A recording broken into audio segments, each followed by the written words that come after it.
I think I'd like to extend thanks to a lot of people out there too, and I better start off with my father, because if I forget him, I won't have any comedy films to watch next week. He films all the games and does a pretty good job. He's getting better. We've got we know what every field in the league looks like up close. Unfortunately, we missed a lot of plays. The chain gang. One thing that wasn't said about the chain gang, they got to stand up there and get all the verbal abuse from a lot of people. And all the guys at the head table, I don't know what I'd do without some of these guys. Bryce and Phillips, those guys, when I need something, I call them, I get it. And it's nice to have that. It's something you don't have to worry about. Bob Goodrich, he'd always get calls from me wanting to know what the stats were from the game. All this other good stuff. And Edwards, Jim Edwards, him and I have been together 17 years now on this thing, and I think it's getting easier for us every year because we have so many other good people that help us so much. If the league knew how we get some of these things off without any meetings, they'd die of shock.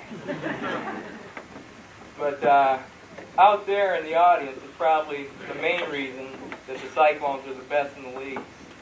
We have a lot of faithful followers, people who go every game, whether their kids are playing or not. And that's another nice thing I see out there. I see former players. And there's nothing that makes us feel better than to know that the former players consider themselves always part of this organization. Because in our eyes, I don't care if they're 30, if they're 20, if they're 15, if they're 14, if they just left us, they'll always be Cyclones. You can go on and be a tornado, which is great, but you'll always be a Cyclone, not. And it's something to be proud of, I think, because of the way your parents are. Your parents come down here, they'll do anything we ask them. If we need people, we get them. Joe Zumo and his captains did a super job this year. Super job. And this is the first year that I can remember where I'm smiling because I'm going to really ask for a lot of equipment. Whether I get it or not, I don't know, but I'm going to ask for it. But without the parents, without the kids that used to play and the kids that do play, this wouldn't be possible. And the A team this year, all players and managers, are receiving these jerseys. These jerseys were first worn in 1983. And if you look at that book, and these books, there's one per family this year because it's a touchdown. If some of you don't have kids playing, you can come up here afterwards. We got some extras to hand out. But if you look in the book, you'll see 1983 as an 11-0 season. And they were the first team to wear these jerseys. And a lot of good teams have worn these jerseys since. To me, the Norwich Cyclones is tradition. And this is a tradition right here. This is nothing but championships right here. And these jerseys, nothing but championships. And I'm hoping that you kids can take this on to high school and start a tradition there, the same mold as the Norwich Cyclones, with pride for Norwich, pride for yourself. If you're proud of yourself, then you can take pride in your community and you can take pride in your parents. But that's the first thing you got to find is pride in yourself. If I want to get started now, that's my soapbox. First, the managers. I get them out of the way first because we never see them. Funniest, dirtiest, ripped up jerseys that the whole team had. And we have never seen them the whole day, so we don't know where they've been. They've been in the hot dog stand, under the grills, over on the roof of the hot dog stand, up in the bleachers, over on the football field playing. By the time they're done, they look like they got maxi skirts on. And I'll bring them both up here together because they disappeared together and they showed up together. Brandon and Josh Cole.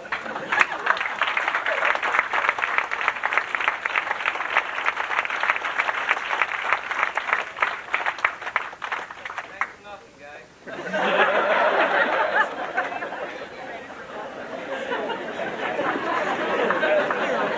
And now we'll bring up their ringleader at game days and stuff like that. He was always the man making sure everything was swell with his little charges there and making sure jerseys were out of the trunks and everything else. And it's a shame that this young man had open heart surgery because there's nothing more he would like to do play for the Cyclones.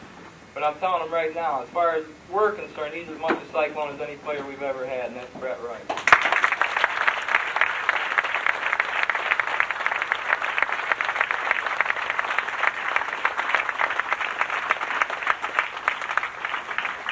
Now, before I get to the hammerheads here, I'll introduce my coaches.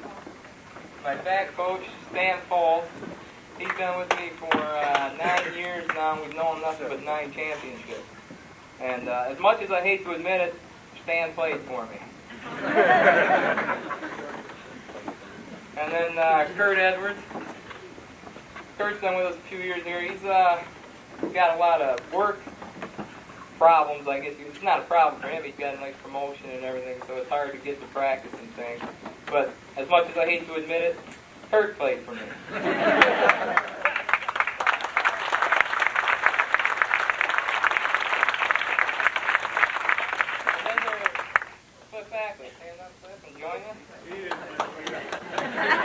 Now, Cliff doesn't play for me because he's old enough to be my father.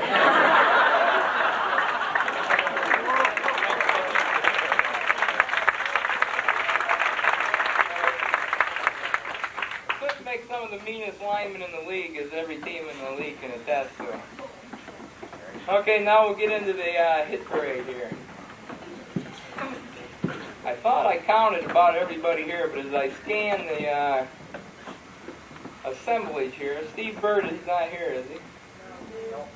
Well, I'd like to mention Steve anyway. Steve was the first-year player, broke his thumb, and he wasn't the heaviest kid in the world, but he played with all the guts and all the desire of any you've ever had. And he's another one, like Dave said, when you get these kids out within their last year of eligibility and they look like they got a lot of ability, you hate to lose them, but I'm hoping Steve will play somewhere in high school. So Steve Burke.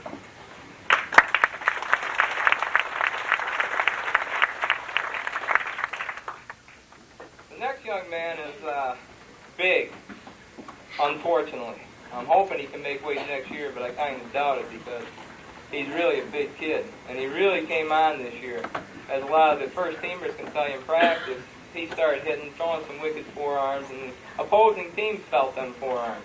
And that's Daryl Prindle.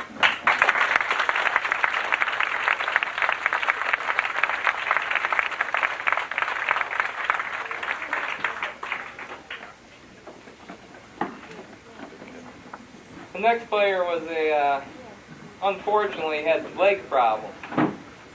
And I think it started after his best game of his A-team career, and he was a stalwart on the B-team for years. And after the Northern Community game had started. And I'll tell you, as a lot of these backs on our reserve teams can tell you, when you're back on the reserve team running against the first team D, you take a wicked beating. And he took a wicked beating, had leg problems, came back from them, and when he came back, he was really heading up a storm, and we're looking for him to be a two-way performer for us next year, and that's Pete Burke.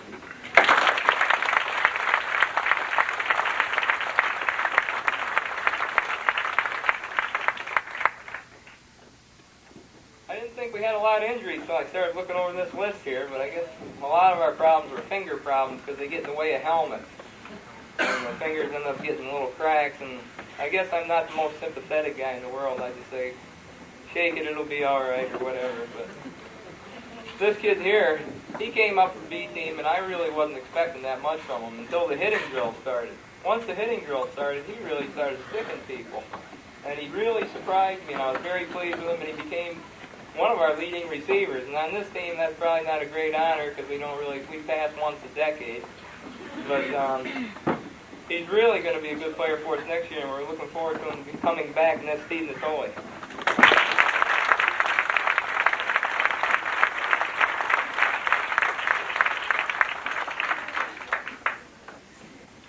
You guys check your numbers, make sure you got the right numbers. I think I got them in order. Here's a first-year player. Just moved up north. Why they ever came up here when they were living in Puerto Rico and the warmth and the sunshine and all this other good stuff, I don't know. But he come up, he didn't really know much about football. Matter of fact, we were all wondering, will he stay out? And he certainly did stay out, and he started hitting toward the end of the season and discovering he likes this game. And I'm hoping he can make weight, and I'm hoping I can pronounce his name, and that's Ramon Sepulveda.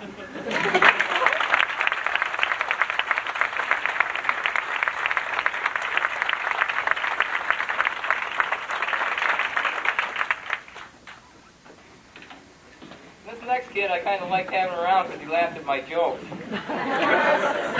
And he was usually the butt of most of them jokes, but he was good-natured and laughed and everything else, and I even gave him a nickname that may stick with him the rest of his life, I'm not sure. We called him Goo.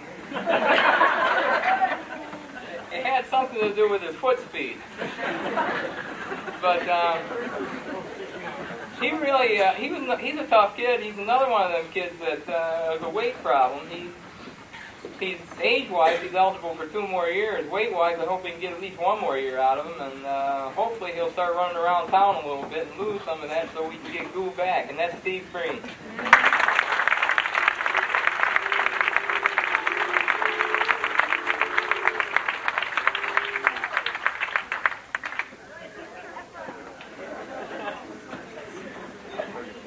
The next player is the first relative of mine that's ever played for me, and I was kind of wondering how will I handle this and how will he handle this? And I think he handled it better than I did. And he started out as an end, and he come up to me one day and said he'd like to play quarterback. And I said, okay, because on B team he really didn't act like he wanted to play quarterback. But he played quarterback for us on the 2nd team and 3rd team, and anybody that's ever played quarterback on the 2nd and 3rd team before knows that you take a beating there. Because the linemen, you got some good linemen, and then you got some other linemen that are just learning. So you take some pretty good sticks. But he kept on coming, and thankfully he's back. Charlie Whiteman.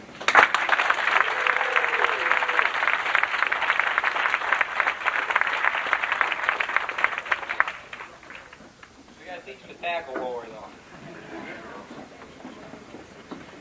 Next player worked very hard in the off-season. And he reported first week of the season probably in the best shape or 2nd best shape of anybody on the team. And he started off and he's hitting hard. And he's probably got more athletic ability than anybody on the team. And I'm hoping that he's going to realize that and really become a star in high school, which I think he can become, and that's Mark Young.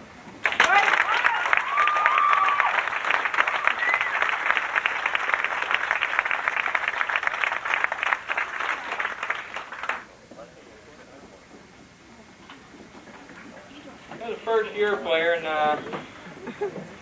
he probably knows more about trapping than any of the rest of us. Football, he was very uneducated, let's say, like most first-year players are.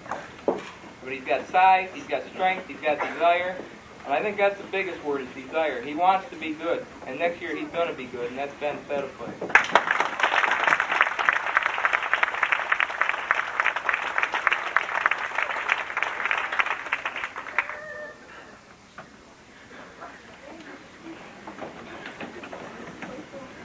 Next player is another kid that's a tough kid. And I guess if there's any sport in the world that you have to be tough in, it's football. Because if you're not tough, you're in the wrong sport. If you're a pup, you're in the wrong sport. And this kid's a tough kid. He'll stick his head in there and hit anybody. And on this team this year, if you survive the practices, you're a tough kid. And he's a tough kid and he's back. And we're looking for big things from Jeremy Frink.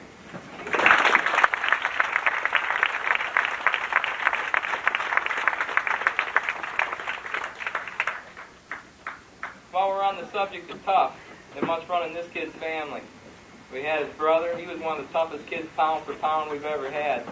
And this kid's just as tough. I seen Dwayne go up through and pound him at practice after practice, play after play, and he'd get back up, blink his eyes, be ready to go again. And next year he's going to be pounding people. Play after play, practice after practice, and that's Jimmy White.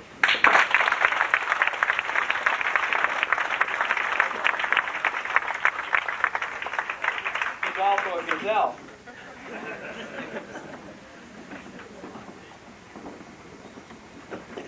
There's another player. He went out for the B team originally, but he was kind of an in-betweener weight-wise, and he ended up being over 90 pounds so he could stay with us. And I think if there's one kid on the team that took a wicked beating every night, it was him. backs would run him over, linemen would run him over, but he'd always get back up. Always get back up. Now next year, I don't expect him to always get back up. I expect him to be doing the putting down, and that's got there.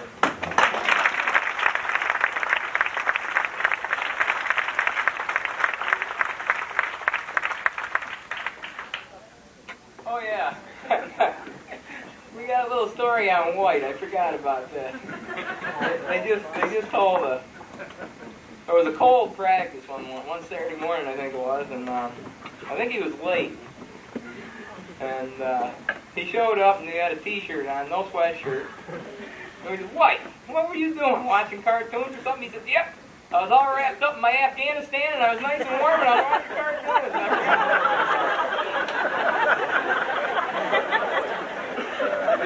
So we called him Afghanistan after that.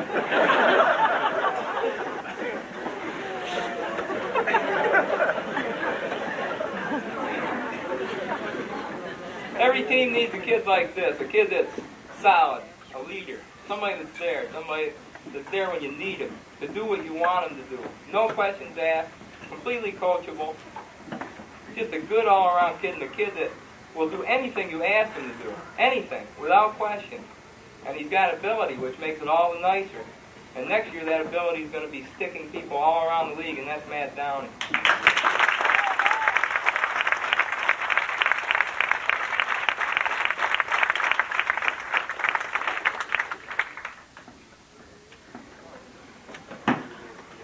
I think I can be confident to say that this next one's the next great running back in the history of the Cyclones. Every year the Cyclones have great running backs. That's probably our trademark, is our running back. And this one's going to be no exception. He didn't know in the beginning of the year if he was going to stay or not. We got the leg lift one, the first practice, said, "Everybody take a lap." He took a lap home. So next year, first practice, I'm going to make sure I tell him where the lap ends and starts. But he's definitely going to be, if he grows and if he works and if he wants it, he can be the best running back in the league next to Morris, and that's Keenan Benjamin.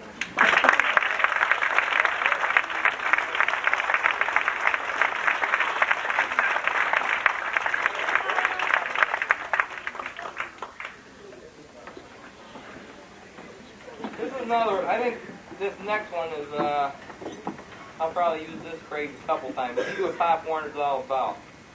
When he first came out for football as a B-teamer, he didn't have it. He didn't want to play. He didn't want to do nothing. He was just there.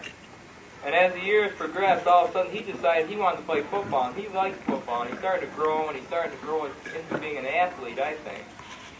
And I watch some of the films and stuff like that every night, as my wife can tell you. And I watch him on the film, and he's hitting every game, getting better every game, and I'm hoping that he'll continue on from us if he doesn't make weight for us as an overlighter next year, and that's Chad Goodrich.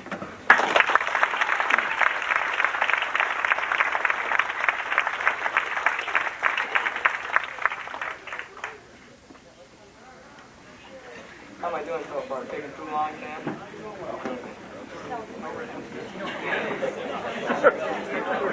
This next player is the one that Edwards almost broke his arm, patting himself on the back in the Alien game because he told me to put him in an outside linebacker, and I did. And he started making every tackle on the field.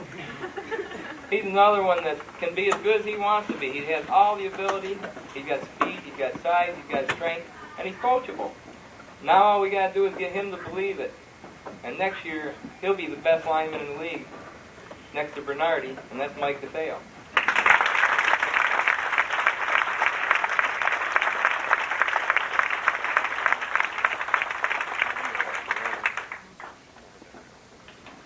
This next player is one that any other year would have started on our offensive line. But heck, if I had to pick an all-star line this year, our starting line would have been it for the whole league, because we had all the best linemen.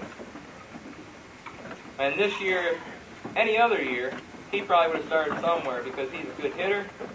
He likes the game. You can see his enthusiasm during the game. He gets pumped up. He wants to go out there and do his best.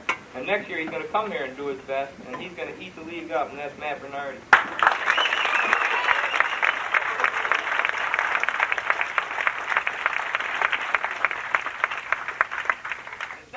Except he has to learn to do push-aways from the table. Here's another one I'm trying to talk into being an older lighter next year.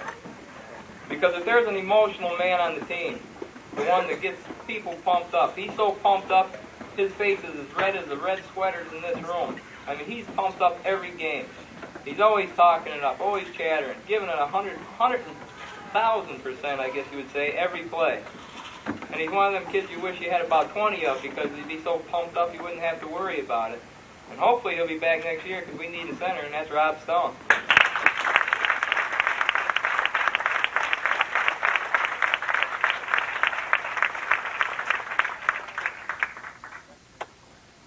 I'll use that phrase again. This is what Pop Warner's all about. Last year he came up as an 11-year-old from the B team. He was 122 pounds last year. Couldn't make weight for the B. Ran his first wind sprint, and all his coaches went, "Oh, man." Because a sundial would have been too fast to time him. But all of a sudden that year went by, and he was getting better and better every practice. And this year came, and he played all year with a pulled groin. All year, and I mean a painful pulled groin. Never begged out of nothing except laughs because he just couldn't run laughs. But by the end of the year, a lot of these guys can attest to the fact that he was becoming one of our best hitters. And he told me Thursday night he wants to make weight next year, and boy, I'm not going to lose any sleep if he does, because he's going to be a tremendous football player, and that's Brian Saber.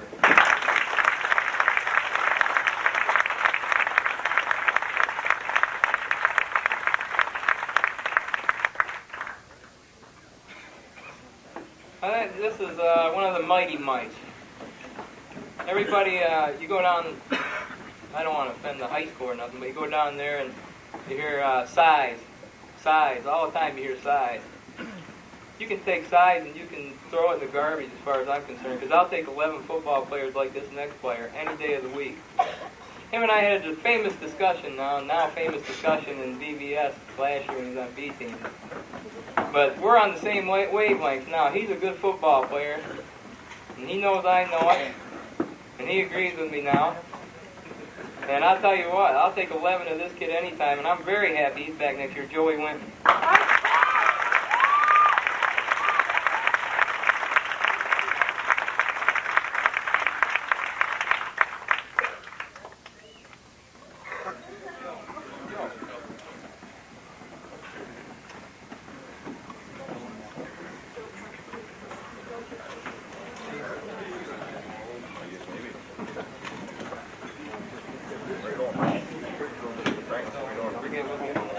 Straightened out later. I think you got the wrong numbers, Tony. Okay, now another mighty Mike. He's the other one that I said that Keenan would be the best running back in the league if he's not. We played with him at quarterback this year, and we know we can count on him next year if something happens to Zoom, which better not, except roll. But on B team, I believe his nickname was Mercury. On A team, he was probably the surest tackler in the field. He was our free safety, and when he was out there, I knew nobody was going anywhere because he'd get him. And he's another one of them guys, 93-pound body, 193-pound heart. He's another one that tells you that you don't have to be big to play football. And he's back next year, and that makes me smile, Jason Morris.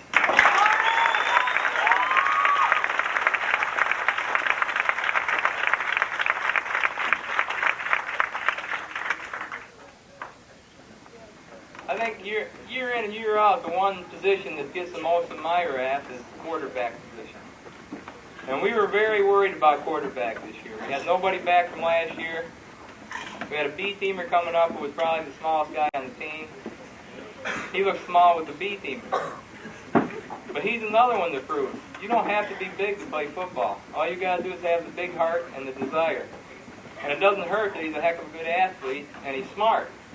We had him calling audibles by the end of the year, and he did a good job. He called a couple touchdowns in the championship game with Oneida. And next year, if he comes back, I promise we'll throw some passes. Jason Zumo.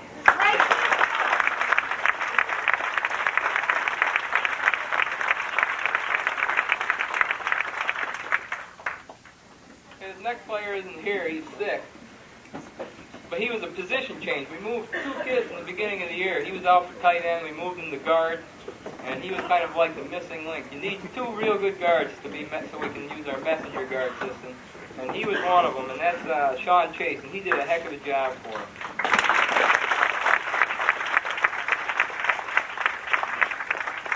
Now the other half of the messenger guard tandem, he's another one that grew nicely this year and grew into the position. And he's another one of those kids that anything you ask him to do, he does. He works hard, hits hard, has the feet, has the desire, and I think if he keeps playing, he's going to be a good football player in the high school, and that's Quinn Metzger.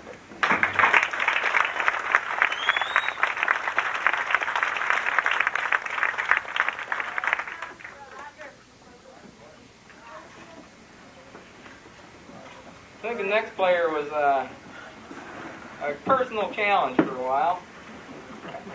And then we kind of started getting along, and the kid's got all the tools in the world. He's got strength, speed, looks like he might have size, and he's a tremendous hitter. We ran when we needed a yard, we went to the 3-hole because we know he could blow them out. The thing with him is, when he realizes how good he can be, he's going to be that good. And I think he's starting to realize it now, and hopefully I'll be watching JV next year and seeing him sticking people all over the field. Dave Klingman.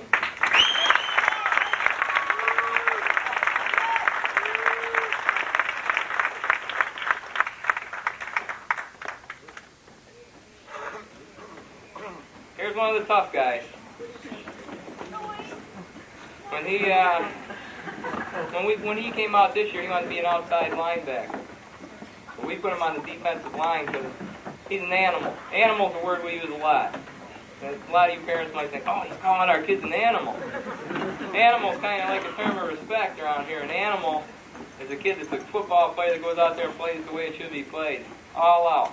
When we gave him the ball on offense, he ran his heart out. And he knew all 4 backfield positions. So if anybody got hurt, we could put him in there anytime, and we did, and he always did an excellent job.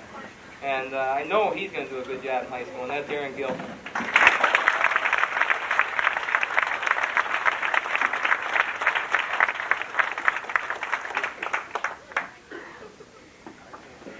Here's our other big position change. He came out for quarterback, came out for fullback, and he ended up on the other end of the quarterback, which is the center. And I've been watching films a lot this past week, and I can't recall ever seeing a better center for the Norwich Cyclones. He did an excellent job at center. We put him at outside linebacker. I was worried about his speed, but I didn't have to worry because he shut everything down outside. And they're moving now that we finally got him going on football, and I hope where he goes to high school, he'll do an excellent job there and carry on the Cyclone tradition up there, and that's Aaron Morrow.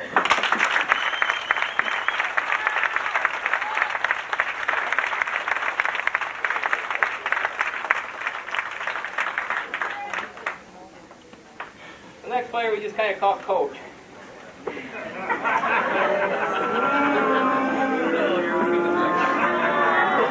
We also named an offense in his honor, and it's called the Dry Cow Offense. And there's a story behind the Dry Cow Offense. We were going to VBS for a scrimmage, and he was riding in my car with Coach Walls and I and a couple others, and he said, "You know how you tell a dry cow?" And we said no, and so he demonstrated for us, and I'll demonstrate it to you because this was a signal for the Dry Cow Offense. And that means you watch the cow walk from the back, and that's how a dry cow walks, I guess.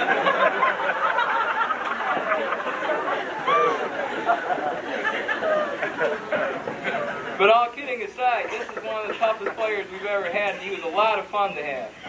We never knew what he was going to tell us. Silo gas stories. He had a story for every occasion. But when the game started, and there was somebody yelling, it was always him. And I mean, he yelled, and he yelled, and he was always getting everybody pumped up and ready. And I think the last night of game, he played his best game. He was a force on both sides of the line, and we're going to miss him next year. And hopefully we'll be seeing him on the JV squad, Keith Evans.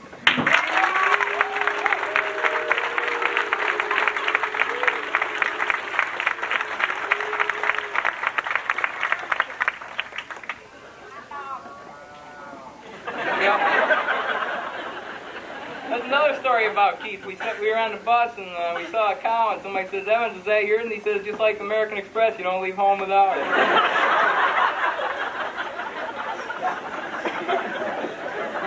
Now we have another 3-year player on the A team, and he was another one of them kids. Every time he was on the field, he gave you everything he got. He didn't hold back nothing in practice or in the game. Always hustling, always trying.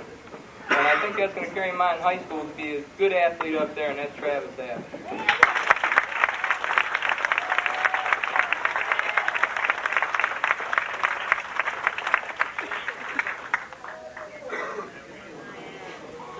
Like I say, some of you guys are getting the wrong number, so swap so you get the right number. Next is one of our hardest hitters, best tight end we ever had. Tremendous blocker. I mean, when we had the down block, we could count on him to wipe it out over. If him and Klingman were on the same side, we ran a 25, they got wiped out. If him and Evans were on the same side, ran a 36, down block, they got wiped out. On defense, we'd blitz him, we'd do all kinds of things, and he did a good job no matter where he was. And like we always said, we've watched this kid since he was 10 years old, and he went from being a big fat kid to an athlete. And he is an athlete now, and he's going to continue to become a better athlete, and we're looking for big things from Billy McNeil.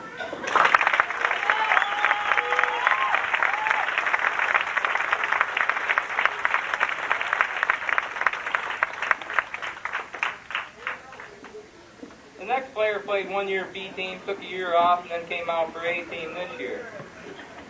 And I'll tell you, he's a tremendous athlete. Not many kids could play B team as a second team man, take a year off completely from football, and come and start in the Norwich Cyclone backfield and become one of the better backs in the backfield and in the league. And on defense, I don't think any of us will ever forget his hit on number 47 against Rome. One of the great all-time hits, and I'll always remember it. And I'm glad he came out this year, and I'm looking for big things from him in high school, and that's Chris Rotundo.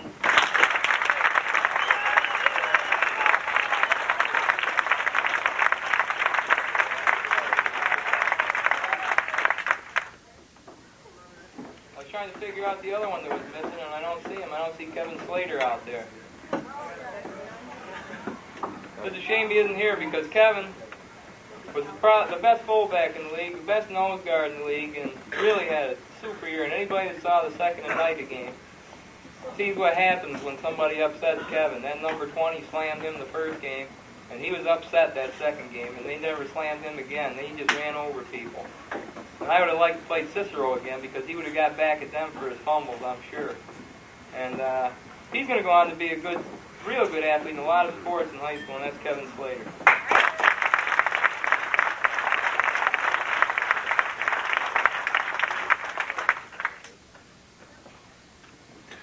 Number 61 in Cyclone history has been worn by two people that were probably the hardest hitting guards, best pulling guards, best linemen we've ever had. And this year's number 61 is no exception. He tattooed more people than a tattoo parlor. I mean, he was sticking people all over the field, and he never says nothing. All he does is give you that little grin. He'll give you a little grin, and then he'll kind of brush his knee against the guy's face mask as he's getting up. I noticed that. That was just to say, sucker. But we called the trap a couple times, and he killed people. Just would hit him, destroy him. The guys would be counting in line. They'd be going like this, see if they were going to get him, see if they were going to come up against him in drill. I'd have to call him the best all-time hitter in Cyclone history, and that's Steve Genung.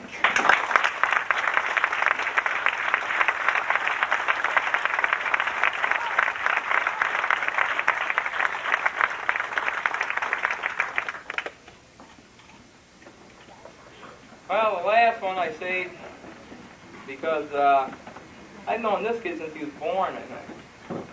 He lives right next to my mom and dad, and I've watched him for years. And he's gone from being a little kid to being tough. I'll tell you, he had so many injuries this year, and he wouldn't stop. He wouldn't sit down. He wouldn't come out.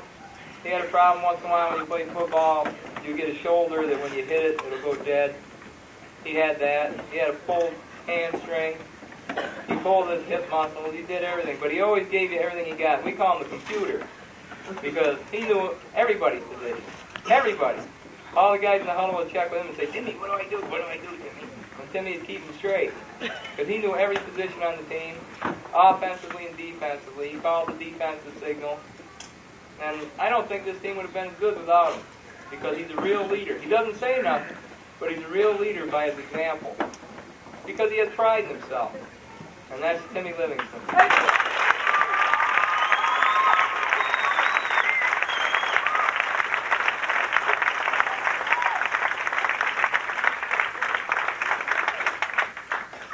I'm finally done. I'm sure a lot of you people are yawning and saying, "Man, is he ever going to finish?" But it only happens once a year, and I kind of like it when I get up here. It's kind of neat to look at all you people, and it's kind of sad to think that some of these kids, it's the last time you're ever going to coach them, and how much you're going to miss them. And I think that's what makes this whole program good, is because all of us feel the same way. I'd like to present these gifts for our coach, Mr. James, our assistant coaches, Mr. Bold, Mr. Ackley, Mr. Edwards, and Mr. Benjamin.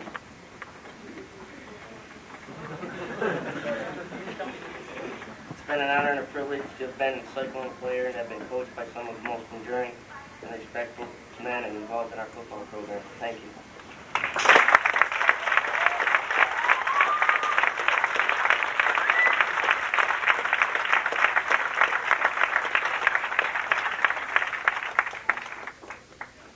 I forgot one thing.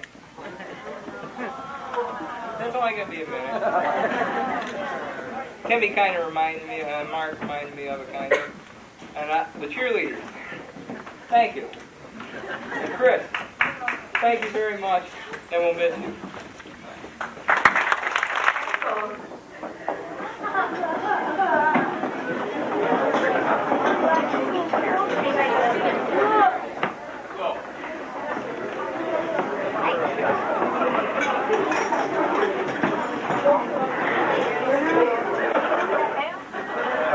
Jim, I'd like to have you come up and present this to you. Jim McIntyre. Appreciation for 6 years of service to the Cyclones. Thank you.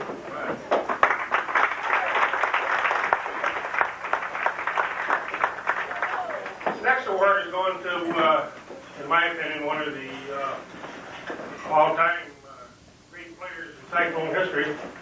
He was one of our favorites when he was a boy, and that was a long time ago.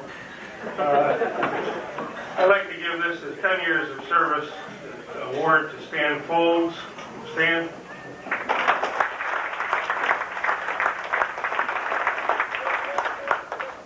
We have a centerpiece here that is given by Mariano Florist every year, and each year we give it to a coach's wife or a member of the organization. Tonight I'd like to give it at the end of the banquet to Glenda Folds.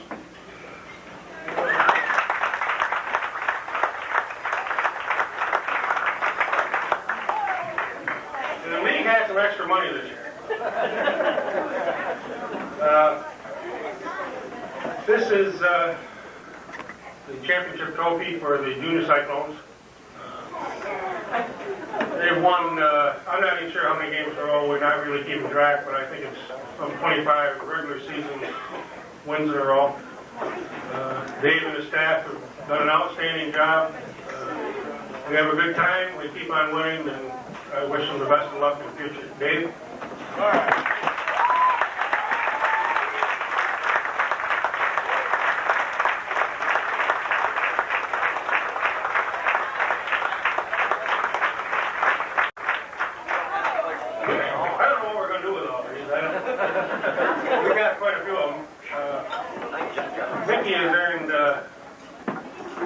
He was coaching a lot of them. This is, I think every year in the 80s we've won the league championship in the A division except 81.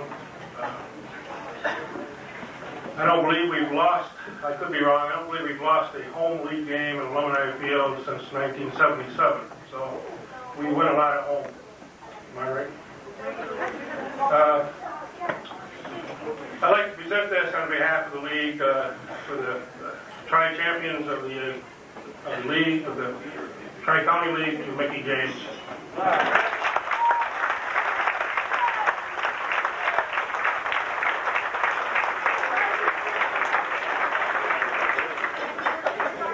In just a minute, all the words will be coming along, and they'll be telling you about all the records we had. There was one record this year that I'd like to mention.